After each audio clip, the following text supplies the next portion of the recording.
लोगों ने हमें बताया था कि मनीष जी को ये गिरफ्तार करने वाले हैं, जल्दी गिरफ्तार करने वाले हैं। 3-4 महीने पहले बताया था। मैंने प्रेस कॉन्फ्रेंस करके उसके बाद अपने कई भाषणों में, असेंबली में मैंने कहा था कि मनीष को गिरफ्तार करने वाले हैं। तो 3-4 महीने पहले जब इनके लोगों ने मुझे बताया कि मनीष जी को गिरफ्तार करने वाले हैं, मैंने कहा मनीष ने क्या कर दिया, क्या केस है? तो उन्होंने बताया अभी कोई केस नहीं है, कुछ मिला नहीं है, ढूंढ रहे हैं, कुछ बना रहे हैं। तो अब हमारे देश के अंदर एक नया सिस्टम लागू किया गया है। पहले यह तय किया जाता है कि किस आदमी को जेल भेजना है और फिर उसके खिलाफ एक मनगढ़ंत झूठा केस बनाया जाता है और उसे जबरदस्ती जेल भेजा जाता है। एक नया सिस्टम हमारे देश के अंदर अब लागू हुआ है। मीडिया से अभी तक जो मुझे पता चला है कि जो ये आरोप प्रत्यारोप लगाए जा रहे हैं, मैंने सारा अभी चेक कराया। पूरा का पूरा केस बिल्कुल झूठा है, बिल्कुल झूठा है। उसमें रत्ती भर की भी सच्चाई नहीं है। मैं मनीष सिसोदिया को 22 साल से जानता हूं। सन 2000 में पहली बार मिला था मनीष जी से। एक बेहद कट्टर ईमानदार आदमी है, कट्टर देशभक्त आदमी है। हमारे देश में पिछले 75 साल में सरकारी स्कूलों का बेड़ा गर्क कर दिया था इन सारी सरकारों ने मिलकर, इन सारी पार्टियों ने मिलकर। बहुत बुरा हाल कर दिया था इन लोगों ने। करोड़ों करोड़ों बच्चे, गरीबों के बच्चे जो इन सरकारी स्कूलों में पढ़ते थे, उनका भविष्य अंधकार में था। कोई उम्मीद नहीं थी। गरीब का बच्चा गरीब बनेगा, अमीर का बच्चा अमीर बनेगा। गरीब का बच्चा मजदूरी करेगा, रिक्शा चलाएगा। अमीरों के बच्चे अमीर बनेंगे। ये एक सिस्टम पूरे देश के अंदर लागू हो गया था। पहली बार आम आदमी पार्टी की जब सरकार बनी दिल्ली के अंदर, मनीष सिसोदिया जी एजुकेशन मिनिस्टर बने। दिल्ली के अंदर भी सरकारी स्कूलों का बहुत बुरा हाल था। दिल्ली के अंदर मनीष सिसोदिया ने रात दिन मेहनत करके दिल्ली के सरकारी स्कूलों को शानदार बनाया। ऐसा बनाया कि अब अमीर लोग भी अपने बच्चों को सरकारी स्कूल में भर्ती करा रहे हैं। अमीरों के और गरीबों के बच्चों को एक जैसी शिक्षा मिल रही है। दिल्ली के सरकारी स्कूलों के अंदर एक ही डेस्क पे एक जज का, एक अफसर का और एक रिक्शे वाला का बच्चा बैठ के एक ही डेस्क पे बैठ के पढ़ते हैं। मनीष सिसोदिया ने केवल दिल्ली के स्कूल ठीक नहीं किए, देश के करोड़ों करोड़ों बच्चों को एक उम्मीद दी है कि सरकारी स्कूल भी ठीक हो सकते हैं, गरीबों के बच्चों का भविष्य भी अच्छा हो सकता है। सुबह 6 बजे मनीष सिसोदिया अपने घर से निकल जाते हैं और अलग अलग स्कूलों के अंदर दौरा करते हैं, सरकारी स्कूलों के अंदर दौरा करते हैं। मैं पूछना चाहता हूं, कौन भ्रष्टाचारी ऐसा है इस दुनिया के अंदर जो सवेरे 6 बजे उठ के स्कूलों के दौरे पे निकल जाता है, बच्चों का भविष्य बनाना चाहता है? कौन भ्रष्टाचारी ऐसा है? तो जेल से हमें डर नहीं लगता। हमें इनको थोड़ा सा ये लोग समझ लें कि इनको लगता होगा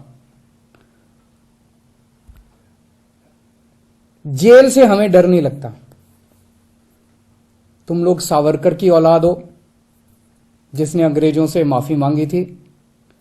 हम लोग भगत सिंह की औलाद हैं। हम भगत सिंह को अपना आदर्श मानते हैं, जिसने अंग्रेजों के सामने झुकने से मना कर दिया और फांसी पर लटक गया।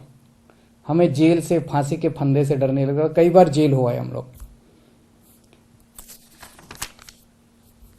एक ये सोचने की बात है कि हाथ धो के हमारे पीछे क्यों पड़े हैं, आम आदमी पार्टी के पीछे क्यों पड़े? इतने हमारे एमएलए को ये जेल भेज चुके, सारे छूट छूट के आ गए।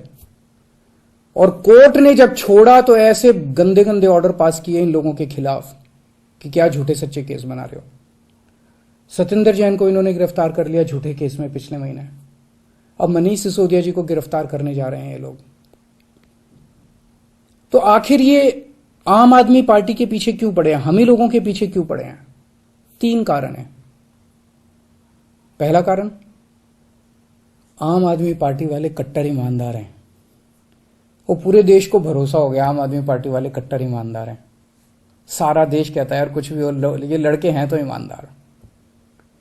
ये लोग झूठे केस बना बना के हमारे ऊपर कीचड़ फेंकना चाहते हैं। ये दिखाना चाहते हैं दुनिया को कि देखो ये भी हमारे जैसे ही हैं, जैसे हम भ्रष्ट हैं ये भी वैसे ही हैं, ये भी भ्रष्टाचारी हैं। पर दुनिया इनके यकीन नहीं कर रही। दुनिया खुद ही कह रही है कि झूठे केस लगा रहे हैं। तो जो मर्जी कर लो, सच सच होता है, झूठ झूठ होता है। जितना मर्जी कीचड़ तुम फेंक लो, कीचड़ चिपक नहीं रहा हमारे ऊपर। पाक साफ है, हम लोग सच्चाई के रास्ते पे चलते हैं, भगवान हमारे साथ है। दूसरा कारण, ये हमारे पीछे क्यों पड़े हैं हाथ धो के। जब से पंजाब में आम आदमी पार्टी जीती है, पूरे देश के अंदर आम आदमी पार्टी की आंधी आ रही है। पूरे देश के अंदर आम आदमी पार्टी की चर्चा हो रही है। पूरे देश में आम आदमी पार्टी फैल रही है। ये उसे रोकना चाहते हैं।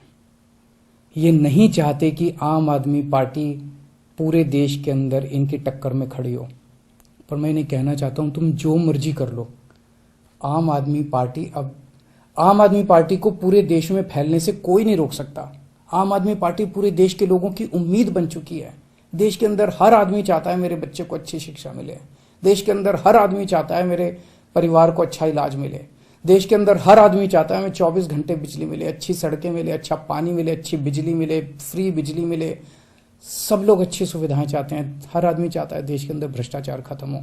हर आदमी चाहता है मेरा देश दुनिया का नंबर 1 देश बने। अब आम आदमी पार्टी से ही उम्मीद है पूरे देश के लोगों को, उसको फैलने से कोई नहीं रोक सकता। एक अंग्रेजी में कहावत है, no one can stop the idea whose time has come. Aam Aadmi party's time has come, India's time has come. Bharat का समय आ चुका, अब कोई नहीं रोक सकता। और तीसरा कारण, ये क्यों हमारे पीछे हाथ धो के पड़े हैं, दिल्ली के कामों को रोकना चाहते हैं। दिल्ली के अंदर जो शानदार काम हो रहे हैं, सिंगापुर की सरकार पूरे दुनिया के मेयर बुलाए उन्होंने, और केजरीवाल को बुलाया कि आके इनको जरा सा सिखाओ कि आप दिल्ली में क्या काम कर रहे हो। इससे बड़ी गर्व की बात क्या हो सकती है। दिल्ली के कामों की पूरी दुनिया में चर्चा हो रही है। ट्रंप साहब की वाइफ आई थी, वो हमारे स्कूल देखने जाती हैं। ये हमारे दिल्ली के कामों को रोकना चाहते हैं। खासकर दिल्ली में एजुकेशन और हेल्थ में बहुत शानदार काम हुए, इसीलिए उन्होंने पहले हेल्थ मिनिस्टर को जेल में डाला और अब एजुकेशन मिनिस्टर को इन्होंने जेल में डाला। पर मैं दिल्ली के और देश के लोगों को यकीन दिलाना चाहता हूं कि काम नहीं रुकेंगे। इन्होंने सत्येंद्र जैन को 2 महीने से जेल में 2 महीने रख लिया, 3 महीने रख लेंगे, 4 महीने फिर निकल आएंगे, काम फिर चालू हो जाएंगे।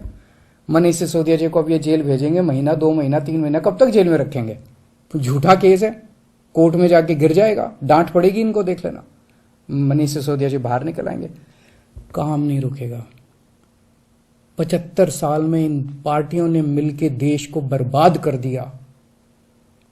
75 साल में कितने देश हमसे आगे निकल गए। क्यों? हमारे में कोई कमी है? भारत के लोगों में कोई कमी है? सबसे इंटेलिजेंट लोग हैं भारत के लोग। इन पार्टियों ने दगा दिया है, इन्होंने लूटा है, इन पार्टियों ने मिलकर देश को लूटा है। ये अपनी लूट जारी रखना चाहते हैं, लेकिन अब देश खड़ा हो रहा है। दिल्ली से जो ये चिंगारी निकली है, ये पूरे देश में फैलेगी और इसे कोई नहीं रोक सकता, बिकॉज इट्स टाइम हैज कम। अब देश खड़ा हो रहा है, देश जाग रहा है। देश ने देख लिया कि हो तो सकता था यार, अगर दिल्ली में हो सकता तो 75 साल में क्यों नहीं हुआ, बाकी देश में क्यों नहीं हुआ। इन पार्टियों ने मिलकर देश को जानबूझ के गरीब रखा, इन पार्टियों ने मिलकर देश को जानबूझ के अनपढ़ रखा। अब नहीं होगा। अब मेरा देश दुनिया का नंबर 1 देश बन के रहेगा। तुम जितने मनीष सिसोदिया को जेल में डाल लो, जितने सत्येंद्र जैन को, अरविंद केजरीवाल को भी डाल लो, सूली पे चढ़ा दो। खूब अरविंद केजरीवाल निकलेंगे, खूब मनीष सिसोदिया निकलेंगे। अब तो देश आगे बढ़ेगा। नमस्कार।